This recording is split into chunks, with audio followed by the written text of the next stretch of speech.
आसक्ति ये परम बंधन का भी कारण है और यही मोक्ष का भी कारण है। अपने स्वरूप में आसक्ति, आत्मस्वरूप। ज्ञानी महापुरुष अपने आराध्य देव में आसक्ति, प्रेमी महापुरुष देह में आसक्ति, अज्ञानी भोगों में आसक्ति, घोर अज्ञानी। अब देख लिया जाए अपने लोग क्या है। आराध्य देव में आसक्ति, जागृत स्वप्न सुषुप्ति स्फुरत में राधा पदाब्ज छटा स्वरूप बोध महापुरुष किंचन मात्र भी कोई स्फुरणा न सत न सत शांताकारम, हर समय परम शांत।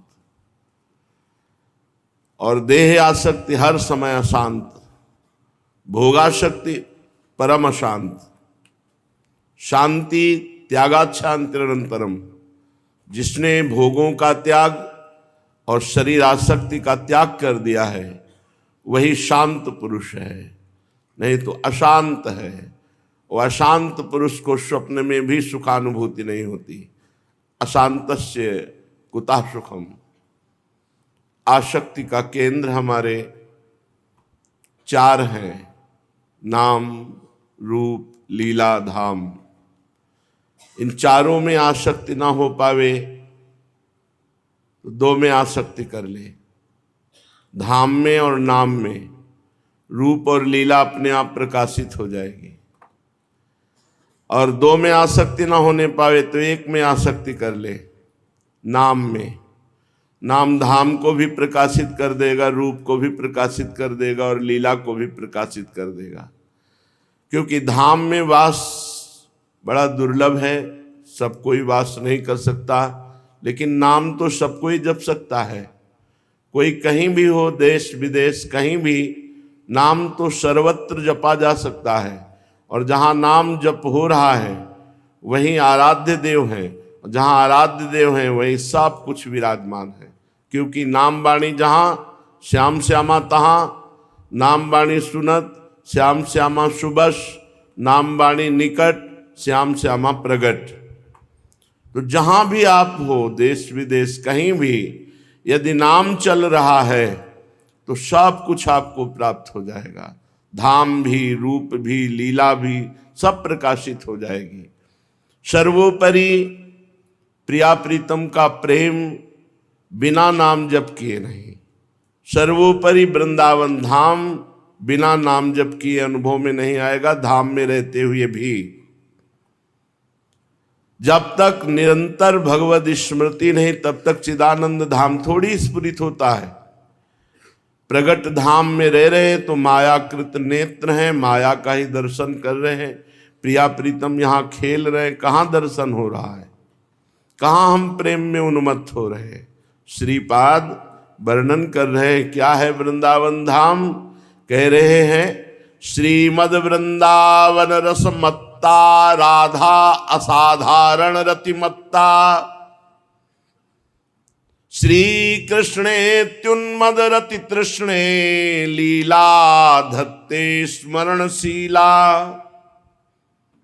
श्री वृंदावन धाम कैसा है? बोले रसमत्ता, रस में मस्त कर देने वाला है। प्रिया प्रीतम की रूप माधुरी, गुण माधुरी, लीला माधुरी चित्त में प्रेमोन्माद प्रकट करती है। जो धामवासी है पर अपने धामवास कर रहे हैं, हर समय रुपए की गणित, हर समय नाना प्रकार के भोगों का चिंतन, हर समय लाभ हानि राग द्वेष का चिंतन, तो प्रिया प्रीतम के धाम की रसमत्तता कहाँ? ये तो चिंतन से आती है। ये रसमत्तता चिंतन से आती है। वृंदावन को चिंतवन, यह दीप उर्बारी, हृदय में वृंदावन की चिंतन रूपी दीपक को जलाओ। तो अज्ञान अंधकार का नाश होकर करोड़ों जन्मों के पापों का नाश करके रसमत्ताहा रसमस्त कर देगा। वृंदावन को चिंतवन, यहां चिंतन तो धन का हो रहा है, भोगों का हो रहा है, राग द्वेष का हो रहा है, कैसे कैसे बात बने। वृंदावन को चिंतवन, यह दीप और बारी कोटि जन्म के अघतमय काट करे उजियार। करोड़ों जन्मों के अज्ञान अंधकार से किए हुए पाप कर्मों का नाश करके ज्ञान का प्रकाश, प्रेम का प्रकाश। वृंदावन को चिंतवन, कैसी सुंदर कुंज निकुंजे हैं जो आप सुनते हैं, वैसी भावना कीजिए। देखा तो नहीं पर भावना तो कर सकते हैं ना। वृंदावन की जो महिमा सुनते हैं, जो वृंदावन का रूप सुनते हैं, जो वृंदावन की कुंज निकुंजे सुनते हैं, जो वृंदावन की लीला यत्किंचित जो भी, तो आप चिंतन तो कर सकते हैं, कल्पना कर लीजिए। भावना में प्रवेश नहीं तो कल्पना कीजिए, ऐसा होगा वृंदावन। वृंदावन प्यारो अधिक याते प्रेम अपार, जामे खेलति लाडली सर्वसु प्राण आधार। सबसे प्यारा वृंदावन क्यों लगता है? इसमें हमें अपार आसक्ति हो गई है, क्योंकि हमारे आराध्य देव श्री युगल सरकार, हमारे प्राण आराध्य श्री लाडली जो महाराज यहाँ खेलती रहती है। प्रिया प्रीतम यहाँ खेलते हैं, प्रगट खेलते हैं। बस नेत्र बदलने की जरूरत है। वो नेत्र भी प्रिया प्रीतम ही देते हैं। चश्मा नित्य बिहार को दियो बिहारी न मोए। नित्य बिहार देखने के लिए जो चश्मा चाहिए, नेत्र चाहिए, वो दियो बिहारी न मोए, लाडली जो देती है। जब उनके रसिकों का संग करके निरंतर हम स्मरण परायण रहते हैं, कभी वाणी गायन, कभी नाम जप, कभी मंत्र जप, कभी सेवा, तो वो रीझ जाती है और रीझ के हमें दृष्टि प्रदान करती है। वो दृष्टि से हम प्रिया प्रीतम को देख पाते हैं, ना कि इन पार्थिव दृष्टि से। वृंदावन हमें अधिक प्यारा है। इससे अपार प्रीति इसलिए है कि इसमें हमारे इष्ट देव श्री किशोरी किशोरजू, श्री लाडली लालजू हर समय खेलते रहते हैं। सबे सखी सब सौंज ले, रंगी जुगल ध्रुव रंग, समय समय की जान रुचि, लिए रहत हैं संग। समस्त सखियां श्री प्रिया प्रीतम की सेवा सुख में जो पगी हुई हैं, श्री युगल सरकार के प्रेम रंग में जो रंगी हुई हैं, वो समय समय के अनुसार दुलार करती रहती प्रिया प्रीतम को। जैसी ऋतु, जैसी शोभा, वैसे ही प्रिया प्रीतम को क्रीड़ा के लिए प्रेरित करती रहती है और सेवा सुख सामग्री सब संजो करके अत्यंत प्राण प्रिय श्री युगल सरकार को समय समय के अनुसार सुख पहुंचाती रहती है। वृंदावन वैभव जितो तितो कहो नहीं जात, देखत संपत्ति विपिन की कमलाहू ललचात। यहाँ ब्रज में ही बिल्ववन में यमुना के पार लक्ष्मी जी बैठकर तपस्या कर रही हैं। वृंदावन में प्रिया प्रीतम की सखियों की मंडली में हमें भी सेवा का सौभाग्य मिले, इसलिए तपस्या कर रहे हैं लक्ष्मी जी। सब लक्ष्मी जी से लालायित है और लक्ष्मी जी लालायित हैं कि कभी हमें राधा सहचरी बनने को मिले और सखियों के साथ प्रियाजू की सेवा का सौभाग्य, वृंदावन की कुंज निकुंजों में भ्रमण करने का सौभाग्य प्रियाजू के साथ मिले। वृंदावन का जो वैभव है वो वाणी से नहीं वर्णन किया जा सकता, क्योंकि वृंदावन प्रेम स्वरूप है और प्रेम अनिर्वचनीयम, प्रेम का वर्णन नहीं किया जा सकता। और वृंदावन प्रेम समुद्र है। अब निज धर्म आपनो कहे तहां नित्य वृंदावन रहत, बहत प्रेम सागर जहां। इसे वृंदावन भी कहते हैं, इसे प्रेम धाम भी कहते हैं।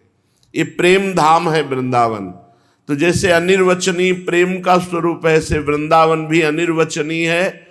यत किंचित महापुरुषों ने वर्णन किया। महाप्रभु देखो वर्णन करना चाहते हैं हरिवंश चंद्र जी, कह रहे प्रथम यथामति प्रणवं, ये नहीं कहा यथामति वर्णन करूं, नहीं, जीव ही महिमा प्रकाशित हुई तो सबसे पहले प्रणाम किया।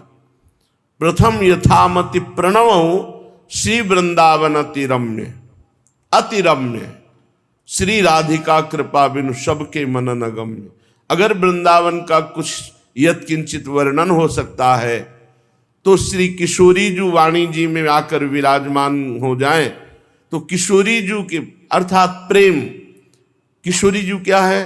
प्रेम, प्रीतिरु मूर्तिमती सांद्रा नंद घन प्रेम मूर्ति किशोरी। तो जब प्रेम वाणी में विराजमान हो जाए तो वृंदावन का यत किंचित वर्णन हो सकता है। इसलिए हित महाप्रभु प्रेम स्वरूप है, वो वर्णन करते हैं। सेवक जी महाराज कह रहे हैं, हौ लघुमति नहीं लहो प्रमाना, जानत श्री हरिवंश सुजाना। वृंदावन कितना और कैसा ये मैं वर्णन नहीं कर सकता, क्योंकि मेरी छोटी बुद्धि है। वृंदावन का वर्णन तो जानत श्री हरिवंश सुजाना, श्री हरिवंश चंद्र जो सुजान वही जानते हैं वृंदावन को। हमारी बुद्धि तो बहुत थोड़ी है। वृंदावन का जो वैभव है वो अनिर्वचनीय है।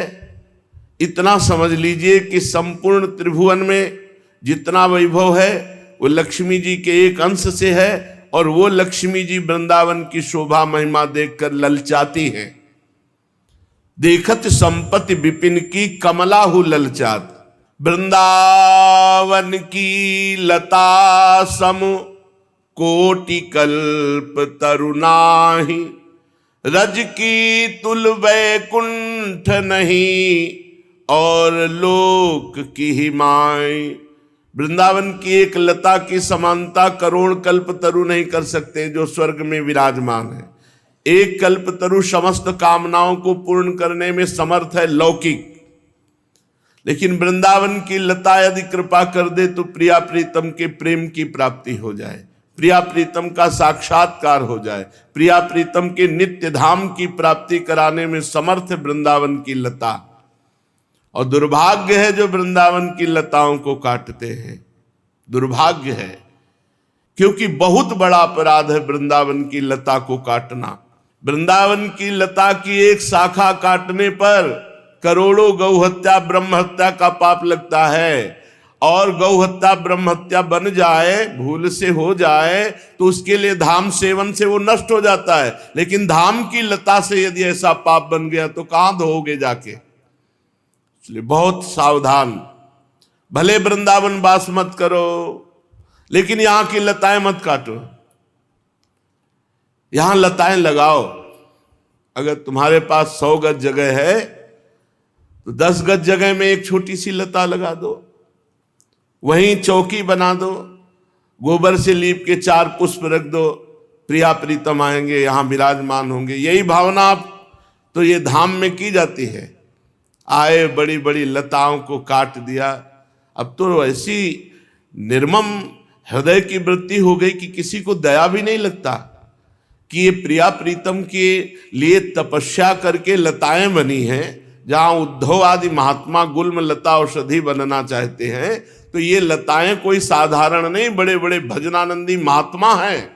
और इन महात्माओं की हत्या करने वाले को कौन सी शांति, कौन सा लाभ प्राप्त होगा? ये वृंदावन की लता सम कोटि कल्प तरुणाए, करोड़ों कल्प तरु नहीं, और रज की तुल वैकुंठ नहीं और लोक की हिमाएं।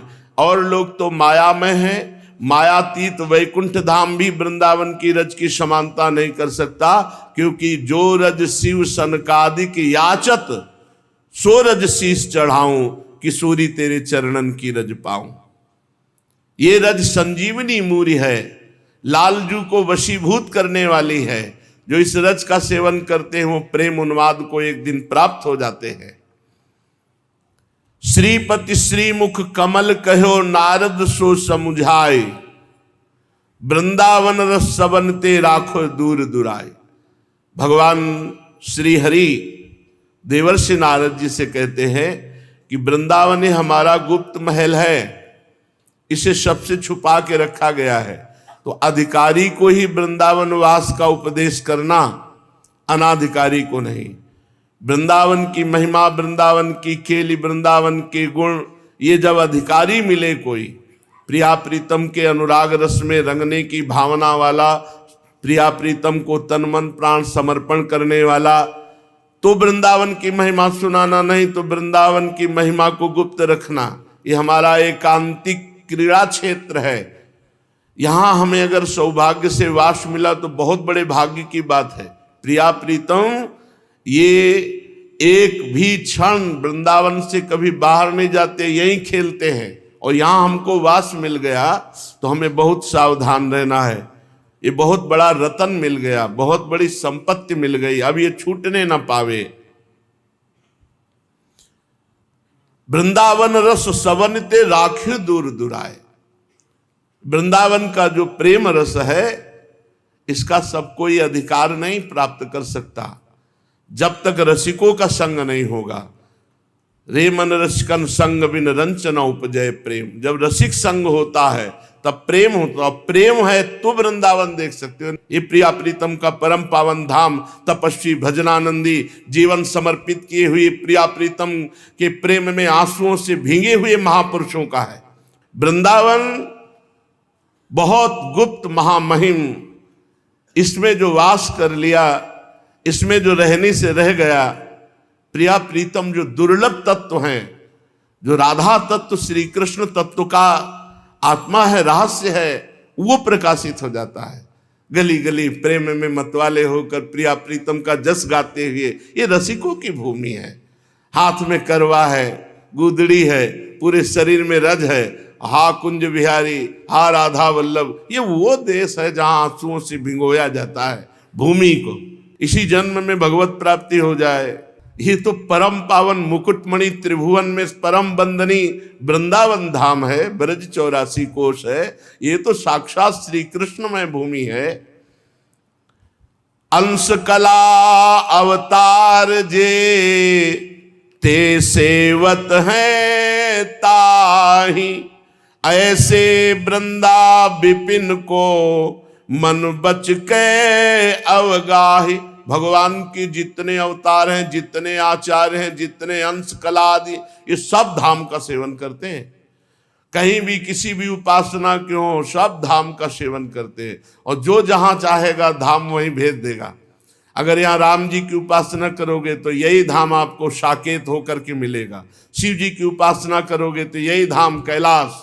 जिस भावना से, वही भावना की पूर्ति श्री धाम वृंदावन कर देता है। ऐसे वृंदावन धाम को मन से, वचन से, कर्म से अवगाहन करो। शिव विधि उद्धव सबन के, ये आशा रहे चित, गुल्म लता हुए सिर धरे, वृंदावन रजनीत। भगवान शिव, भगवान ब्रह्मा और उद्धव आदि बड़े बड़े महापुरुषों के मन में निरंतर यही आशा है कि सब हम वृंदावन की कोई लता तरु, कोई विरुद्ध बन जाएं, जिससे हमें ब्रजवासियों की चरण धूली, ये वृंदावन की रज हमारे माथे पे लगे। भगवान शंकर, भगवान ब्रह्मा और उद्धव आदि महापुरुष वृंदावन की रज का सेवन करने के लिए आकांक्षा करते हैं कि यहाँ का कोई वृक्ष, कोई लता, कोई औषधि गुल्म हम बन जाएं। चतुरानन देखो कछुक, वृंदा विपिन प्रभाव, द्रुम द्रुम प्रति अरुलता प्रति और बन्यो बनाओ। जब ब्रह्मा जी को वृंदावन की कृपा देखने को मिली तो सब भगवत स्वरूप, सब श्री कृष्ण में, सब चिदानंद। जब बछड़ों का और सखाओं का अपहरण किया तो देखा वृंदावन को देखा, सखाओं को देखा, बछड़ों को, सब श्री कृष्ण में ये है, सब श्री कृष्ण स्वरूप है। चिद चिद लक्षणम सर्वम राधा कृष्णमयम, सब भगवत स्वरूप है। वृंदावन की महिमा को देखकर कांप गए, स्तवन किया भगवान का, परिक्रमा की, 3 प्रदक्षिणा करके ब्रह्मलोक को गए, पर आज तक सौभाग्य नहीं मिला कि वो धाम में वास कर पावे। क्या देखा ब्रह्मा जी? आप सहित सब चतुर्भुज, सब ठारहो निहारी, प्रभुता अपनी भूली गयो, तन मन के रहो हार। सर्वत्र भगवान श्री हरि, सर्वत्र भगवान श्री हरि। अपनी माया दिखाने चले थे श्री हरि को, और मायापति की माया को देखकर थर थर कांप रहे थे ब्रह्मा जी। प्रभुता अपनी भूल गयो, तन मन कह रहो हारी, लोक चतुर्दश ठकुरई, संपत्ति सकल समेत, सब तजी बस वृंदा, विपिन रसिकन को रस खेत। यदि तुम्हारी बड़ी महिमा है, तुम बहुत बड़े पदाधिकारी हो, कोई भी हो, तो आखिरकार शरीर तो छूटेगा, चाहे जितनी संपत्ति हो सब छूटेगी। फिर क्या होगा? जो पाप और पुण्य किए उनको अवश्य में भोक्तव्यम कृतम कर्म शुभाशुभम भोगना पड़ेगा। अगर बचना चाहते हो तो भगवान के धाम का आश्रय लेकर खूब नाम जप करो। ये नाम जप, ये धाम आश्रय आपके पाप और पुण्य दोनों को भस्म करके भगवत प्राप्ति के योग्य बना देगा। ये मायाकृत खेल है, ज्यादा दिन नहीं चलेगा, किसी की नहीं चलती ज्यादा दिन। यहाँ सब ऐसे ही, एक बार उत्थान, एक बार पतन, एक बार उन्नति, एक बार अवनति, ऐसे चक्र चलता रहता है। जैसे रहट का चक्र चलता रहता है, ऐसे चलता है। उन्नति अवनति, दुख सुख, संपत्ति विपत्ति, ये ऐसे चलता रहता है। इसलिए सकही तो वृंदा विपिन बसी, छिन छिन आयु बिहार, ऐसो समय न पाई है, भली बनी है बात। बहुत छोटी आयु है। ब्रह्मलोक में एक कमल की पंखुड़ी में सुई ऐसे जितने समय में जाती, यहाँ का 1 वर्ष हो जाता है। ऐसे अपने 80 साल के, 100 साल के, कितनी आयु है हमारी। अगर इस आयु में अपना हम परम मंगल करना चाहते हैं तो प्रभु का नाम जप करते हुए धाम आश्रय लेकर समय व्यतीत करें। अगर वृंदावन वास नहीं मिलता तो आश्रय ले लो और खूब नाम जप करो। बहुत छोटी आयु है, अपना मंगल कर लो। भोगों में मंगल होने वाला नहीं। यहाँ सब समेट के मर के चले गए, नाम रूप सब मिट गया। रूप तो जला ही दिया जाता है और 4 दिन की बात रहती, फिर इसके बाद कौन किसको याद करता है? कौन? एक से एक चक्रवर्ती सम्राट हुए, इतिहास में लिखे रह गए, कौन किसको याद करता है? इसलिए अपना काम बना लो। छाड़ी स्वाद सुख देह के और जगत की लाज, मन ही मारी तनहारी के वृंदावन में गाज। जबान का स्वाद छोड़ करके, देह के सुखों का त्याग करके और जगत की लोक लज्जा का त्याग करके सीधा वृंदावन वास करो। मन को मारना होता है धाम में, तन को समर्पित करना होता है। मन ही मारी तनहारी के, मन को मारना। चलो वहां घूम आवे, वहां देख आवे, उस तीर्थ हो आवे, या नाना प्रकार की भोग वासनाओं में मन जाता है तो मन को मारना पड़ता है। मारना बड़ा कठिन है। मन को मारना का मतलब मन की उमंग तरंग आई, जिस भोग के लिए उसको नहीं भोगना। मन की तरंगों को मारना ही मन को मारना है। मन की विषय जनित तरंगे जो उठती हैं उनको रोकना ही मन को मारना है। मन को निर्विषय करना ही मन को मारना है। मन मार्या तन बस में की ना, हुआ भरम सब दूर। जे ही मन की विषय वासनाएं नष्ट हुई, ये अज्ञान नष्ट हो गया कि भोगों में सुख है। इसलिए मन ही मारी, और तन हार के, जैसे जुए में तन हार गए, दांव में लगा दिया द्रौपदी जी को, अपने को भी लगाए हुए थे, तो कुछ विरोध नहीं कर सके पांडव। ऐसे हम कुछ विरोध नहीं कर सकते। अब वृंदावन चाहे महलों में रखे, चाहे झोपड़ी में बास दे, चाहे सुख दे, चाहे दुख दे, चाहे अपमान करावे, चाहे भूखा रहे, चाहे हलवा पवावे, बिल्कुल जीवन वृंदावन को समर्पित। मन ही मारी तनहार के वृंदावन में गान, वृंदावन में रहना, मन को मार करके और तन को समर्पित करके। वृंदावन के बसत ही अंतर जो करे आनी, तिहि सम शत्रु नौर को मन बच के यह जानी। वृंदावन के वास में जो विघ्न डाल दे, रुपया पैसा, रिश्तेदार नातेदार, कोई भी, वो अपने प्यार में या अपने आकर्षण में हमें वृंदावन से बाहर ले जाए, तो उससे बड़ा दुश्मन कोई नहीं। वृंदावन के बसत ही अंतर जो करे आने। वृंदावन जिस दिन प्रथम दिन प्रवेश हुआ था, वो याद है दिन, पता ही नहीं था क्या, कौन, कहां, कैसे, कुछ नहीं। केवल तीर्थराज प्रयाग में जब 1 महीना रुके थे, जब कुंभ पड़ा था, तो रासलीला देखने के लिए जाते थे। तो ये रमण रेती शब्द याद था कि वृंदावन में कहीं रमण रेती है।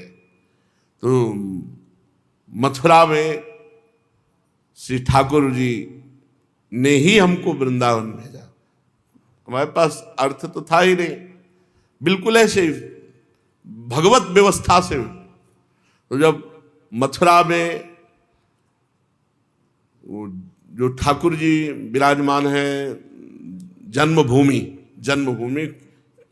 केशव देव जी, तो जे ही पट खुले तो पूरी रात जागरण करके और भाव में एकदम चिल्ला के रोना हुआ। पहली बार जे ही प्रायः दर्शन तो भगवान विश्वेश्वर विश्वनाथ जी के ही, बस इसके बाद पहली बार कहीं श्री विग्रह के दर्शन, ललित त्रिभंगी मुरली मनोहर ठाकुर जी की। और वो वेश जटाजूट वाला और अरुण वस्त्र, भगवा वस्त्र, अब वो प्रभावित हुए रुदन देख करके वहां के जो, तो अंदर से तुलसी दल, माखन, मिश्री, माला, ये जे ही वो प्रसाद मिला, तो और रुदन, क्योंकि वो एक अलग दशा होती है जब प्रथम।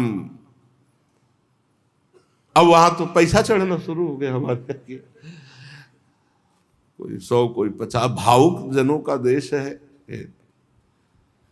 चल दिए। तो इससे और पुजारी जी प्रभावित थे। एक वयोवृद्ध थे, वो आए, कहाँ से आए हो बाबा? तो कहा काशी से। कहाँ जाना है? वृंदावन में कहाँ? रमण रेती। हाँ, रमण रेती। अब हमें क्या पता कि रमण रेती गोकुल वाली रमण रेती। तो उन्होंने एक टेम्पो पे बैठाला और अटल्ला चुंगे पे उतार। एकादशी का दिन था, परिक्रमा चल रही थी। तो कहा रमण रेती कहाँ है? उनका कौन सी रमण रेती? 2 रमण रेती है।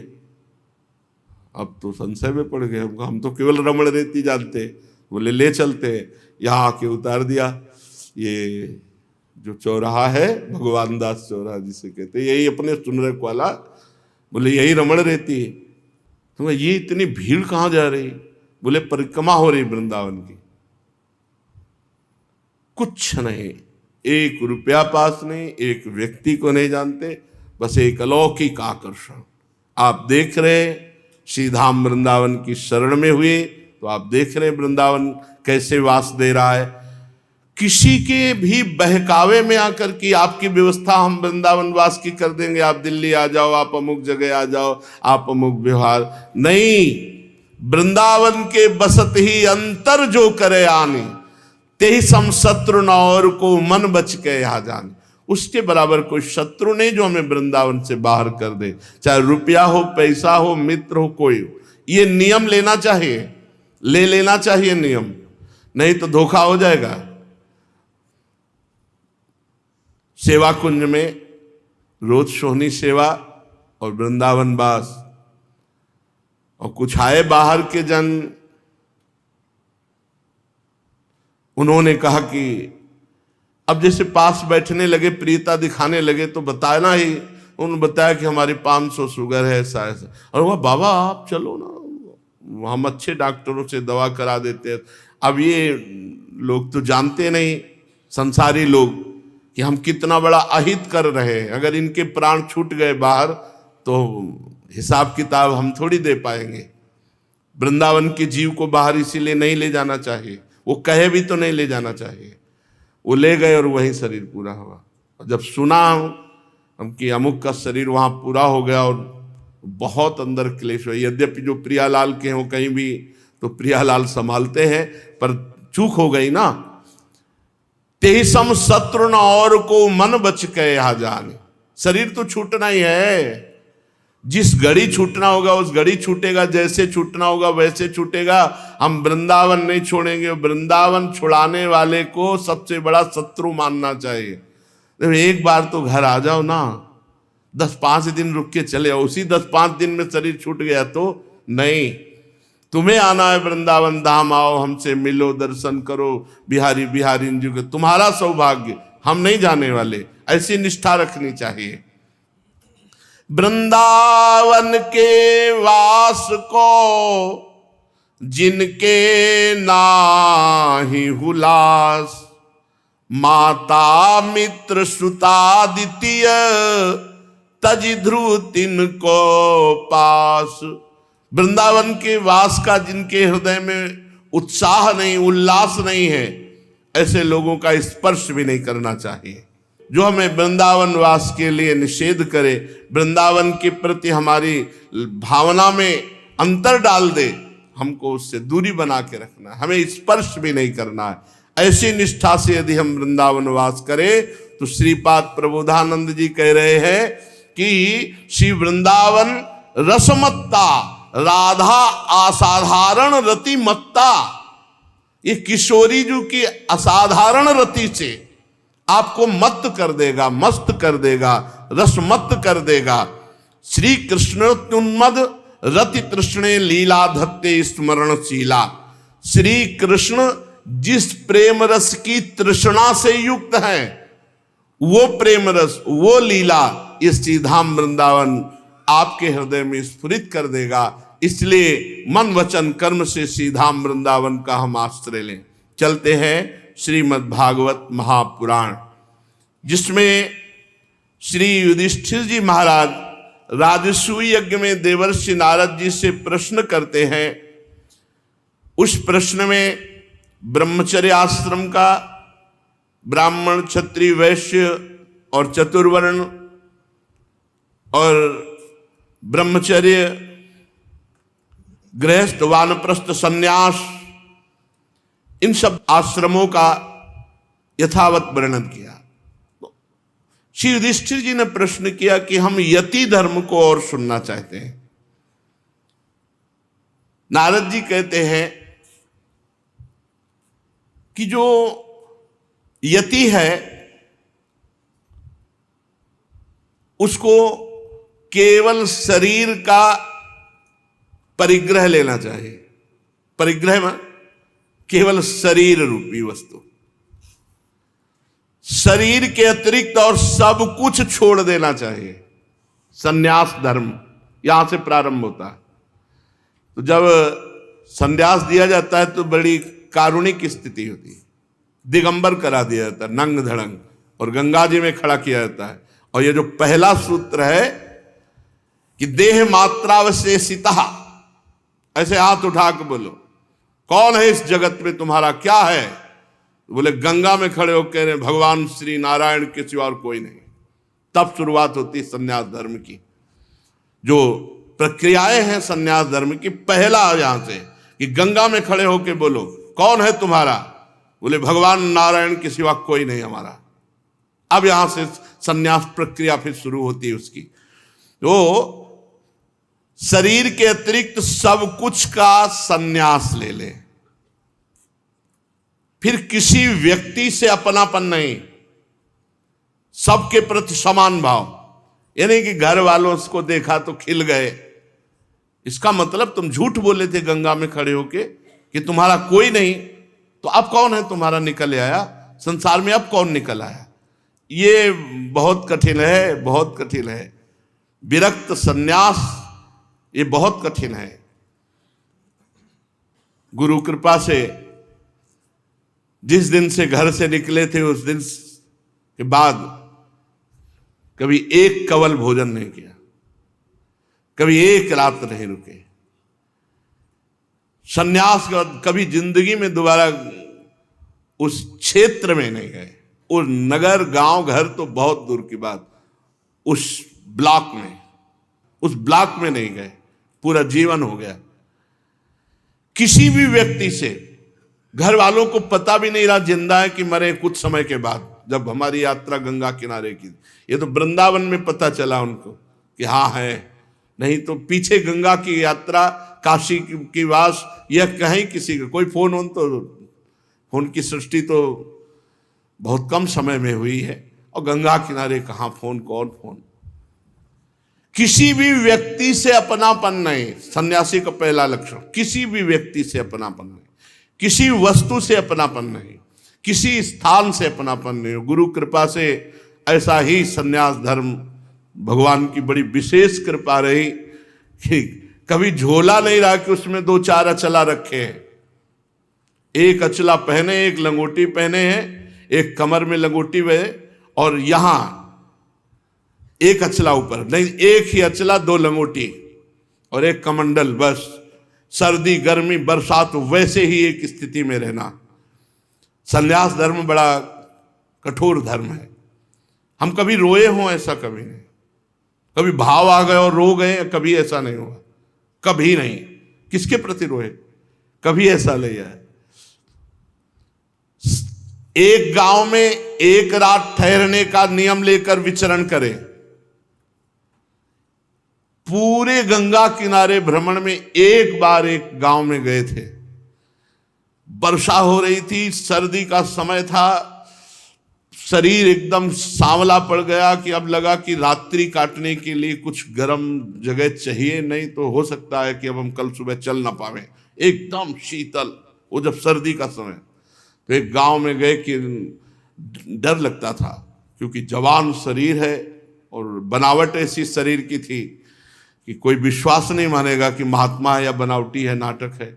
अब 23, 24, 25 की अवस्था कौन रखेगा अपने दरवाजे पे। तो गांव के बाहर देखा है जानवर बंधे हुए थे, तो उनसे कहा कि आप हमें एक रात्रि के लिए वास की व्यवस्था करेंगे। तो उनका हाँ व्यवस्था करेंगे, जहाँ भैंसे बंधी वहीं किनारे तुम भी लेट जाओ। उनका हाँ। तो उनका ओढ़ने के लिए तो देखो हम गांव के लोग हैं, कंबल देंगे, नहीं तुम लेके भाग जाओ। तो हम कहा, तो बोले जो भैंस को उड़ाते हैं वो हम बोरा दे सकते हैं। हमका पक्का दे दीजिए आप। वो बोरा ऐसे डाला तो शरीर गर्म हुआ। हम कहा 4 बजे यहाँ से निकल जाएंगे, बोरा यहीं मिलेंगे आपको। पूरे गंगा जी की यात्रा में एक ये केवल वास रहा है, नहीं तो वृक्ष के नीचे या किसी आश्रम में ऐसे कभी कंबल नहीं लिया आश्रम वासियों से। जैसी स्थिति उसी स्थिति, बड़ा आनंद रहता था।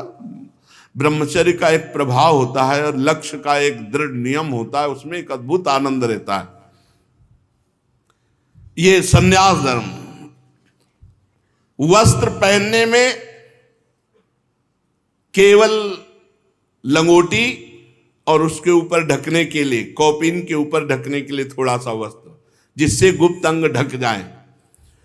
इसके अलावा कोई कपड़े नहीं सन्यासी के लिए। यदि वस्त्र पहने तो पहले तो केवल कौपीनवंता, खलु भाग्यवंता, केवल लंगोटी धारण करे। अगर ऐसा है तो जितने से जांग ढक जाए बस उतना वस्त्र एक गमछा की तरह ऐसे धारण करे।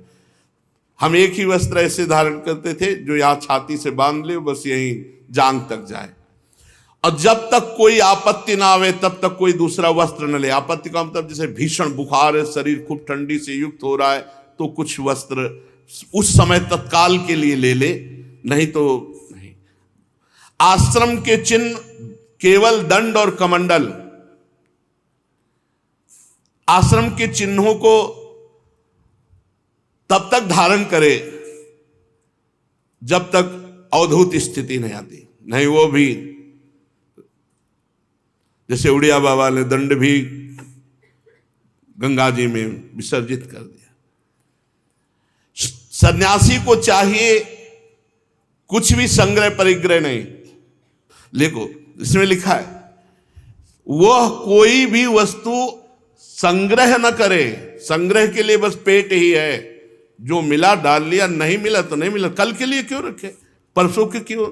इतनी हरितकी का टुकड़ा रखने के कारण महाप्रभु चैतन्य देव ने अपनी सेवा में जो थे उनसे कहा चलो गृहस्थी में जाओ, तुम विरक्ति सन्यास के लायक नहीं हो।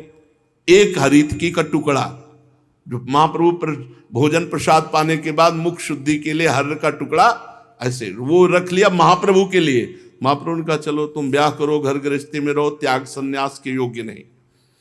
सन्यासी को चाहिए शांत, हर समय शांत, भगवत परायण, किसी भी व्यक्ति का आश्रय न ले।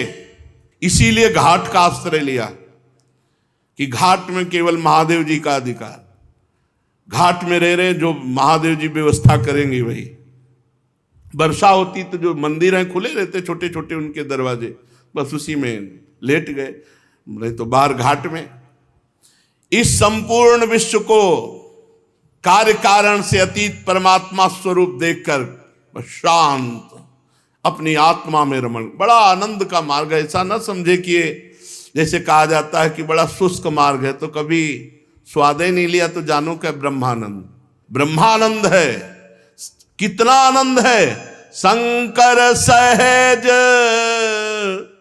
स्वरूप सम्हारा, तो लागी समाधि अखंड अपारा। अपार अखंड आनंद की समाधि लग गई। कोई साधारण मार्ग है। अब नहीं जानते हो तो कह दोगे कि बड़ा शुष्क मार्ग है। आत्मदर्शी सन्यासी जागरण और सुषुप्ति की अवस्था में रहे, जागरण और सुषुप्ति की संधि, न सोता हुआ न जागता हुआ, हर समय परमात्मा में स्थित अपने स्वरूप में। भवबंधन से मुक्त होने के लिए जब सन्यास लिया गया तो केवल शरीर का परिग्रह, एक कौपीन, एक वस्त्र, कोई और परिग्रह नहीं, रखने के लिए कोई पात्र नहीं, पेट ही पात्र है। किसी व्यक्ति से बड़ा आनंद का मार्ग है, बड़ा आनंद का मार्ग है। सच्ची मानिए वो आनंद की लहरें जिसमें कई कई दिन भोजन न मिलने पर भी एक अद्भुत आनंद वो देखा है। ना तो शरीर की पीड़ाओं का और न शरीर की वंदना का अभिनंदन, शरीर की पीड़ाओं की परवाह नहीं, कोई प्रणाम नमस्कार बिल्कुल, कहीं कोई उसका आदर ही नहीं। जीवन केवल परमात्मा स्वरूप। एक संत भगवान को देखा, वहां से और वैराग्य बढ़ा। एक कन्नौज की तरफ फतेहगढ़ के आगे घटिया घाट है, अब कुछ नाम परिवर्तन हो गया है। उस घाट में जब हम कुछ दिन रुके गंगा के किनारे, तो एक संत को देखा कि वो केवल एक पतली सी मार्किन और एक लंगोटी, एक से एक त्यागी मां, और सर्दी का समय। और हमें लगा कि यार हमारे जीवन को धिक्कार, हम अपने को त्यागी समझते हैं और ये वयोवृद्ध हैं और इतना त्याग। तो रात में महाराज जी यहाँ आश्रम में तो व्यवस्था, एक छोटा सा कंबल आप ओढ़ लीजिए, ऐसे मुस्कुराते, मौन, हड्डी हड्डी शरीर में, मार्किन केवल ओढ़े हर समय। अरे भजनानंदी महात्माओं की तो गंगा किनारे जैसे जीटी रोड में बड़ी बड़ी गाड़ियां चलती रहती है, ऐसे गंगा किनारा जीटी रोड है बड़े बड़े महापुरुषों का, एक से एक ब्रह्मबोध संपन्न महापुरुषों के दर्शन। बस फिर अंदर से लगा कि कमंडल फेंका, अचला फेंका, लंगोटी फेंका, दिगंबर। हम तो जवान हैं, ये तो वयोवृद्ध हैं। ऐसे काफी समय तक ऐसे ही। तब एक सच्चिदानंद स्वामी जी मिले, आओ, दिगंबर है, ऐसे पार्श्व में बैठा ला। बोले गुरु आज्ञा से वस्त्र का त्याग किया। हम कहा नहीं, स्वतः। अच्छा, अच्छा है, अच्छा है। बड़े ज्ञानी महात्मा थे। तो वस्त्र का त्याग क्यों किया? जब शरीर ही नहीं है तो फिर वस्त्र की क्या? हाँ हाँ, यही बात। जब आप शरीर नहीं तो वस्त्र पहनने में आपको क्या परेशानी? इस शरीर में वस्त्र डाल लेने में क्या परेशानी? हमको कोई परेशानी नहीं। तो बोले लीजिए पहनिए। उसी तरह से फिर तो भगवान का आदेश, क्योंकि आना इस मार्ग में था, नहीं तो इस डर की कोई संभावना ही नहीं थी, कोई संभावना नहीं थी। जो मार्ग चल रहा था संभावना नहीं, तो महादेव जी ऐसे मोड़ दिए और हरिवंश महाप्रभु ने पकड़ करके रस में, नहीं तो संभावना ही नहीं थी। ना तो शरीर की होने वाली पीड़ा या मृत्यु, ना शरीर की वंदना अभिनंदन, किसी से कोई मतलब नहीं। आत्मवस्तु का प्रतिपादन करने वाले शास्त्रों का स्वाध्याय केवल, और जीवन निर्वाह के लिए कोई प्रयत्न नहीं। एक गांव में अगर रुकना है तो एक रात, वो भी गांव के बाहर कोई मंदिर, पाठशाला या वृक्ष आदि के नीचे, एक गांव में भिक्षा कर ले। एक भिक्षा की कई पद्धतियां हैं। यदि पवित्र विचार वाला है, एक जगह बैठ करके पा लिया, या 5 घरों से मांग लिया, पर दोबारा उसके यहां फिर नहीं। बड़ा संन्यास धर्म का अब तो कोई बिरला ही, अब तो भिक्षावृत्ति ही नहीं रह गई। अब सब अपने धामों में, तीर्थों में, काशी आदि पुरियों में वास कर रहे हैं, क्योंकि अब समय नहीं रह गया है कि हम किनके घरों में भिक्षा लें। जीवन निर्वाह के लिए कोई प्रयास न करे। जीवन निर्वाह भगवान के द्वारा होगा। अपने विरक्त होकर जीवन निर्वाह के लिए व्यवस्था न करे, कोई व्यवस्था नहीं। और कई कई दिन भोजन न मिलने पर भी वो क्षोभ को प्राप्त न हो, प्रयत्न न करे कि चलो आज भिक्षा नहीं मिली है कहीं भी नहीं, एक बार मांग लिया, नहीं मिला, प्रारब्ध खत्म। बहुत सी मंडली न जुटावे, व्याख्यान न दे, बड़े बड़े कर्म का आरंभ न करे, ये सन्यासी के लिए निषेध है। शांत, मौन, समदर्शी, एकांत सेवी सन्यासी अपने रहने के लिए आश्रम न बनावे, निषेध किया गया। अपने रहने के लिए आश्रम न बनावे। साधु के रहने की व्यवस्था ऐसे होनी चाहिए जैसे चूहे ने बिल बनाया और सांप रह गया और अपना निकल गया। ऐसे ही है, अपने ये मेरा है ऐसा कहीं संबंध नहीं होना चाहिए। बस एक जैसे थोड़ी देर स्टेशन में बैठे हैं, बढ़िया है, लेकिन भैया जाना है, गाड़ी आएगी, अपनी गाड़ी में बैठेंगे, चले जाएंगे, हमारा कुछ नहीं स्टेशन में। ऐसे ही जीवन व्यतीत करना चाहिए। हमारा नहीं, अपना कुछ नहीं है, कहीं भी अपना नहीं है। और गुरु कृपा से ऐसे ही जिस जगह रह रहे वो जगह नहीं हमारी, उसका बिल भी जिसका फ्लैट है आज भी भर रहा है, हर व्यवस्था कर रहा है। भगवान की कृपा से आज भी ऐसा नहीं कि प्रेमानंद मर गए, अंगूठा लगा लो यार, दस्तखत करवा लो, नहीं तो चला जाए, कुछ नहीं। जैसे घर से भगवान ने निकाला था आज भी वैसे ही है, कोई वस्तु हमारी नहीं है। हाँ, अब सत्संग है तो उन्होंने हाल बनवा दिया है और उसके लिए एक व्यवस्था कर दी, सत्संग कर लिए। वास है तो वास की व्यवस्था उन्होंने कर दी। अपना नहीं है कुछ। सरकारी कागज में कहीं भी प्रेमानंद नाम नहीं है, कहीं भी बैंक में कहीं भी नहीं है, और जीवन में कभी नहीं। इसे स्वीकार इसीलिए किया है कि भगवत कार्य हो रहा है तो चलो हाँ कर दो, लेकिन तुम 4 मिल करके, हम कहीं नहीं है। और तुम्हारा ठेका हम लेते हैं। यदि आज्ञा के अनुसार, धर्म के अनुसार चलोगे तो ना तुम्हें ये फंसा पाएगी, ना माया फंसा पाएगी। न ये मेरी न ये तेरी, ये वृंदावन भूमि है, श्री जी की है, श्री जी का जस गाओ, चलो श्री जी के पास, इसके लिए व्यवस्था है। तो सन्यासी को चाहिए अपने रहने के लिए भी वो निर्माण की व्यवस्था ना करे, ऐसा शास्त्र आज्ञा करते हैं।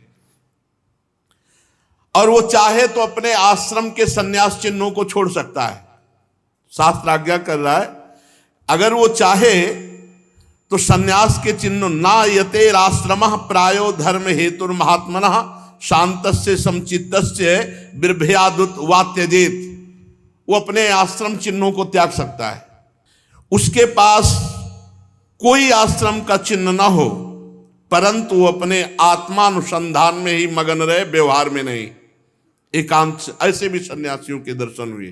किसी भी तरह का आप जान ही नहीं सकते सन्यासी है, किसी भी तरह का कोई भी लक्षण। एक परमहंस जी रह रहे हैं अपने वृंदावन में, उनको बहुत वर्षों से तो हम ही जानते हैं। बनियान किसी के घर में सूख रही है तो अंगोछा किसी के घर में सूख रहा है, भोजन कहीं होगा तो शयन कहीं होगा, बाल भोग कहीं हुआ तो, और ये ब्रजवासियों के घर में रहते हैं, किसके घर में मिलेंगे ये कुछ पता नहीं। एक दो बार आए हैं, हितधाम में भी तो आए हैं। उच्च कोटि के जो महापुरुष होते हैं उनको समझना बड़ा मुश्किल। वो आश्रम के चिन्हों को धारण करे चाहे छोड़ दें, उनके पास कोई आश्रम का ना चिन्ह हो, पर वो आत्मानुसंधान में मगन रहे, व्यवहार प्रपंच में नहीं। अत्यंत विचारशील होने पर पागल जैसे दिखाई देने चाहिए, शास्त्र आज्ञा करता है। बहुत ज्ञानी होने पर भी पागलों जैसा व्यवहार होना चाहिए। और ऐसे बहुत से संत हमें काशी में मिले जो उच्च कोटि के ब्रह्म ज्ञानी, लेकिन व्यवहार ऐसा, लोग कुल्हड़ चाय पी के ऐसे ऊपर मार रहे हैं। देखा तो हमका गजब हो गया है, विश्वनाथ जी बड़ी विचित्र लीला है। वो ऐसे जा रहे नंग धड़क, ऐसे कुल्हड़ चाय पी के ऐसे फिर तालियां बजा रहे हैं ऐसे, और वो गंभीर मुद्रा में जा रहे हैं। अत्यंत प्रभावशील तपस्वी होने पर भी साधारण पुरुषों की दृष्टि में पागल और गूंगे से ज्यादा नहीं। ऐसी स्थिति दिखाओ कि पागल है, गूंगा है, बिल्कुल दिमाग नहीं, असाधारण प्रभाव, संकल्प कर ले तो एक क्षण में नष्ट हो जाए, असाधारण प्रभाव। युधिष्ठिर जी, इस विषय में महात्मा लोग एक प्राचीन इतिहास वर्णन करते हैं, वो परम अवधूत शिरोमणि दत्तात्रेय जी का और भक्तराज प्रहलाद का संवाद। एक बार भगवान के परम प्रेमी भक्त श्री प्रहलाद जी कुछ मंत्रियों के साथ लोगों के हृदय की बात जानने के लिए गुप्त रूप से विचरण कर रहे थे। पहले राजा लोग कुछ अपने निज अंग सेवियों को लेकर भेष बदल करके घूमते थे साधारण वेश में। समाज में क्या हो रहा है, क्या शासन शैली चल रही है, स्वयं राजा लोग ऐसे साधारण वेश में घूमते थे। तो घूम रहे थे तो देखा कि पृथ्वी पर एक अवधूत लेटे हुए हैं। पर प्रहलाद जी उच्च कोटि के महात्मा, दृष्टि गई तो बोले साधारण तो है नहीं, इनके नेत्रों की ज्योति बता रही कि कोई उच्च कोटि के हैं। पर कोई आश्रम चिन्ह नहीं, कंठी तिलक कोई कुछ नहीं, बाहरी कोई ऐसी वेशभूषा नहीं जिससे जाना जा सके महात्मा। पर प्रहलाद जी समझ गए कि कोई सिद्ध पुरुष है। भगवान के परम प्रेमी प्रहलाद जी समीप गए और साष्टांग दंडवत प्रणाम किया, विधि पूर्वक पूजा की और यह प्रश्न किया, भगवान आपका शरीर उद्योगी और भोगी पुरुषों के समान बहुत हष्ट पुष्ट है। उद्योगी नाना प्रकार के व्यापार आदि करने वाला, अच्छे अच्छे पदार्थ खाने वाला, व्यायाम आदि करने वाला, ऐसा बलिष्ठ आपका शरीर है। संसार का नियम है कि उद्योग करने वाले को धन मिलता है, धन वाले को भोग प्राप्त होता है, भोगियों का ही शरीर पुष्ट होता है जो अच्छे अच्छे पदार्थ पाते हैं। पर आप पढ़े हैं, कोई उद्योग तो कर नहीं रहे, पर आपका शरीर बता रहा है कि बहुत हष्ट पुष्ट है। और आपके पास धन भी नहीं है क्योंकि दिगंबर पड़े हो, फिर भोग कहां से प्राप्त होंगे? और बिना भोग के इतना स्वस्थ शरीर कैसे है आपका? यदि सुनने योग्य बात हो तो हमें बताओ। देखने में तो आप बड़े विद्वान, समर्थ और चतुर दिखाई देते हैं, बड़े अद्भुत आप हैं, पर आप पढ़े हुए हैं। देखने में आप लग रहे हैं कि आप कोई बहुत बड़े विद्वान ज्ञानी महात्मा हैं। आप पढ़े हुए हैं, इसका क्या कारण है?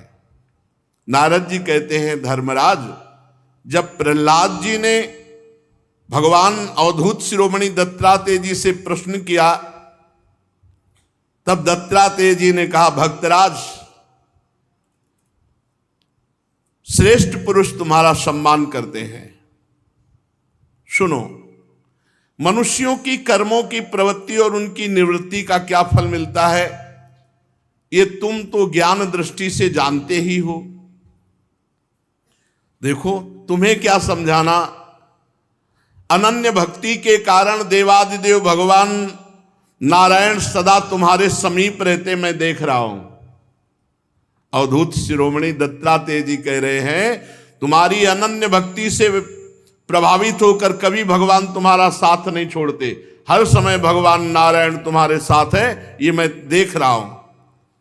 जैसे सूर्य अंधकार को नष्ट कर देता है, ऐसे ही भगवान ने तुम्हारे अज्ञान का नाश कर दिया है, तभी पहचान पाए इतने बड़े महापुरुष को। प्रहलाद, मैंने जैसा कुछ जाना उसके अनुसार मैं तुम्हें उत्तर देता हूं। प्रहलाद, एक तृष्णा ऐसी वस्तु है जो भोगी पुरुषों में रहती है और कभी वो पूरी नहीं होती। तृष्णा कहते हैं भोगे हुए भोग को बार बार भोगने की इच्छा।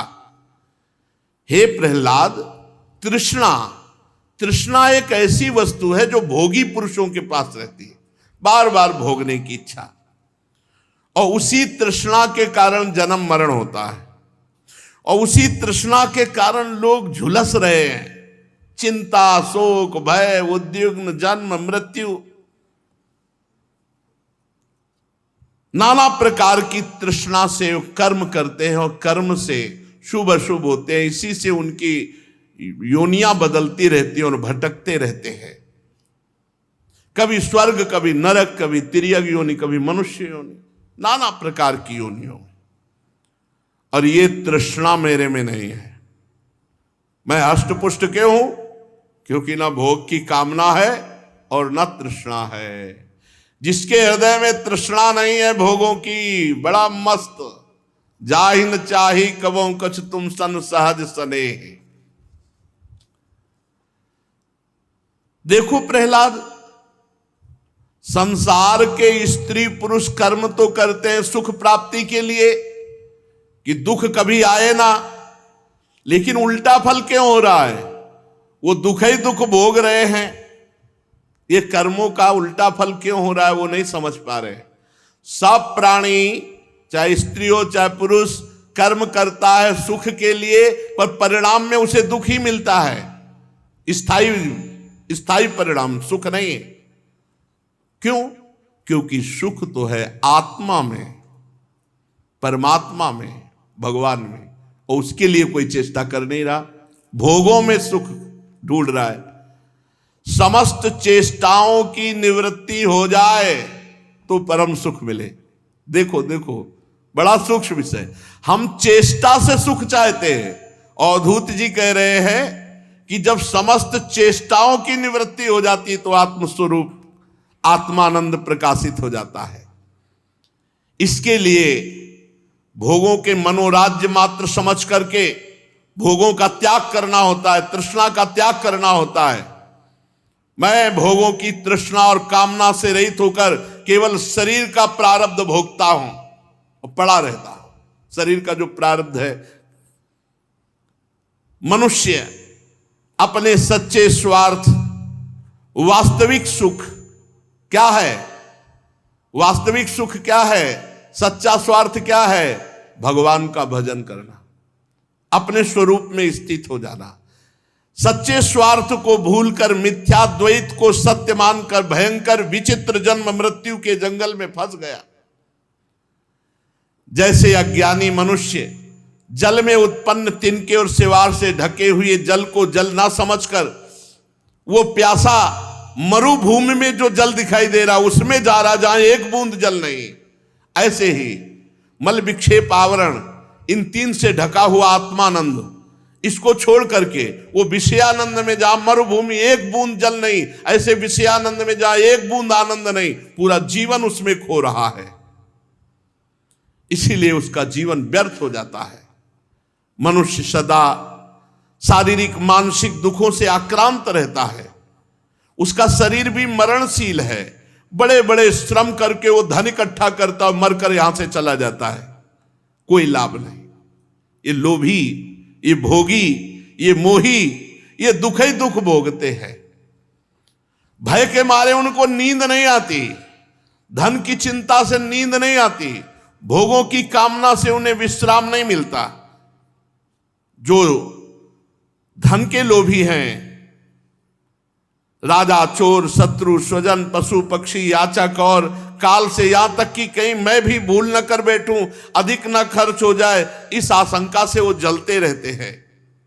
बुद्धिमान मनुष्य को चाहिए शोक मोह भय क्रोध राग कायरता श्रम का शिकार ना होना पड़े, इसलिए भोग धन नाना प्रकार की तृष्णा इनका त्याग कर दे, नहीं तो दुख ही दुख हाथ लगेगा। मैं सबसे मस्त रहता हूं, न धन की चिंता है, न किसी से मोह है, और न मैं शरीर की चिंता करता हूं। इसका प्रारब्ध है जो हो जाता है। कभी कभी अच्छे पदार्थ मिल गए, कभी भूखे रह गए, शरीर का प्रारब्ध। इस लोक में सबसे बड़े गुरु हैं मेरे अजगर और मधुमक्खी। वो 24 गुरुओं की एकादश स्कंद में है। इसमें कह रहे प्रहलाद जी से कि मेरे सबसे बड़े गुरु हैं अजगर। अजगर करे न चाकरी, पंछी करे न काम, दास मलूका कह गए सबके दाता राम। अवधूत पड़े हैं, संयोग बना कोई बहुत सुंदर सुंदर मीठा पदार्थ, ये सब पवा दिए। संयोग नहीं बिना कई कई दिन तक भूखे पड़े रहे। शिक्षा हमने ली वैराग्य की और संतोष की। देखो मधुमक्खी शहद इकट्ठा करती है, परंतु दूसरे लोग उस शहद का भोग करते हैं। इसलिए ये जीवन भर धन इकट्ठा करते हो, भोग दूसरे लोग करते हैं। मैंने मधुमक्खी को गुरु बनाया, उससे शिक्षा ली कि साधु को कभी कुछ इकट्ठा नहीं करना चाहिए, मस्त रहना चाहिए। मस्त रहो, शरीर का प्रारब्ध है। अगर यहां तुम्हें भोजन नहीं लिखा प्रारब्ध में, तो कुछ ऐसा तिकड़म आ जाएगा कि आप भोजन नहीं करोगे, या आपके मन में आ जाएगा कि 2 दिन भोजन नहीं करेंगे। क्यों? प्रारब्ध भोग है इसलिए। और अजगर से मैंने शिक्षा ली कि जैसे वो निश्चेष्ट पड़ा रहता है, आहार स्वयं आ जाता है नजदीक, ऐसे साधु को रहना चाहिए। आहार स्वयं आ जाएगा, अपने आप आ जाएगा, विश्वास कर लीजिए, व्यवस्था अपने आप हो जाएगी। दैववश भगवान की प्रेरणा से साधु के पास जो थोड़ा अन्न आ जाए, सूखा आ जाए, नीरस आ जाए, बेस्वाद आ जाए, या बहुत गुणों से युक्त स्वादिष्ट आ जाए, बस पा लेना चाहिए। ये बहुत मस्ती का मार्ग है, बहुत मस्ती का। बाबा जी बनना बहुत मस्ती का मार्ग है, पर सही मार्ग हो तब। पाखंड और नाटक में तो जलते रहोगे फिर। कभी बड़ी श्रद्धा से कोई भोजन पवा देता है, तो कभी बड़ी अश्रद्धा से पवा देता है। कभी कोई सम्मान करता है, तो कभी अपमान। कभी कभी तो रात में भोजन मिल जाता है तो रात में पा लिया, कभी दिन में मिल जाता है दिन में पा लिया, कभी एक बार मिला तो एक बार पा लिया, कई दिन नहीं मिला तो कई दिन नहीं पाया। ये इस शरीर के मैं प्रारब्ध को देखता रहता हूं, दत्तात्रेय जी कहे। इसलिए कभी कोई आया रेशमी वस्त्र पहना गया, कभी कोई आया उसको उतार ले गया। हाँ, कभी कोई आया खवा दिया। कभी घास में पड़े हैं, कभी पृथ्वी में पड़े हैं, कभी राख की ढेर पे भी पड़े हैं, तो कभी राजाओं के महलों में भी पड़े हैं। ये दैत्यराज कभी शरीर को बहुत नहा धोआ कर चंदन वस्त्र फूलों के हार सजा, और कभी पिशाच की समान नंग धड़ंग ऐसे विचर रहे। मैं ना किसी की निंदा करता हूं, ना स्तुति करता हूं, ना कोई चेष्टा करता हूं, ना कोई तृष्णा करता हूं, ना कोई कामना करता हूं, एक परमात्म स्वरूप में स्थित रहता हूं। यह अद्भुत स्थिति है। सत्य के मार्ग में चलने वाले उपासक को चाहिए किसी भी तरह की कोई कामना चित्त वृत्ति में ना आने दे। शरीर का प्रारब्ध जैसा होगा भोगेगा। हम इसको देखेंगे, केवल दृष्टा है, हम कोई भोगता नहीं है। मन को सदैव परमात्मा में स्थित रखे, सदैव परमात्मा में, भोगों में नहीं। प्रहलाद, मेरी आत्मकथा तुमने पूछा था कि तुम इतने स्वस्थ क्यों हो? क्योंकि मैं प्रसन्न रहता हूं, कोई कामना नहीं करता, कोई तृष्णा नहीं करता, कोई क्रिया नहीं करता, कोई चाह नहीं करता। हर परिस्थिति, चाहे मान अपमान वाली, सुख दुख लाभ हानि वाली हो, उसमें समान आनंदित रहता हूं। नारद जी कहते, प्रहलाद जी ने पुनः अवधूत शिरोमणि दत्तात्रेय जी को प्रणाम किया, उनकी पूजा की और आशीर्वाद लेकर वो अपनी राजधानी को गए। तो यति को चाहिए, साधक को चाहिए, बैरागी को चाहिए कि एक शरीर मात्र का केवल परिग्रह और तन ढकने के लिए वस्त्र और इसका प्रारब्ध देखता रहे। कभी अपमान हो रहा है तो, कभी सम्मान हो रहा है तो, इसका प्रारब्ध है, इसको भोगने दो। तुम निरपेक्ष रहो, तुम शांत रहो, तुम मान अपमान में लिप्त मत हो जाओ। कभी अच्छे पदार्थ मिल रहे हैं तो निरपेक्ष होके पाओ, कभी सूखे पदार्थ मिल रहे हैं तो निरपेक्ष होके पाओ। शरीर को देखो कि ये इसका प्रारब्ध है, आज पवाया जा रहा है। ऐसे मस्ती में रहने के लिए वैराग्यवान, ये जो निवृत्ति मार्ग है, महासुख का मार्ग है। कोई चिंता नहीं, कोई चिंता नहीं। निश्चाह मिटी चिंता मिटी, मनुआ बेपरवाह। जिनको कछु न चाहिए वो शाहन के साथ। और अगर गृहस्थ में भी ऐसे हो जाए, कोई चिंता नहीं, भगवान का भरोसा, अपने कर्तव्य का पालन और खूब नाम जप, तो उसको भी वही गति मिले जो एक अवधूतों को गति मिलती है, जो परमहंसों को गति प्राप्त होती है, वही गृहस्थों को भी गति प्राप्त हो। अपने कर्तव्य का पालन करते हुए, भगवान नाम जप करते हुए, सारे कर्म भगवान को समर्पित कर दे, इसके परिणाम में उसे भगवत प्राप्ति हो जाएगी। शेष चर्चा आगे। श्री राधा वल्लभ लाल।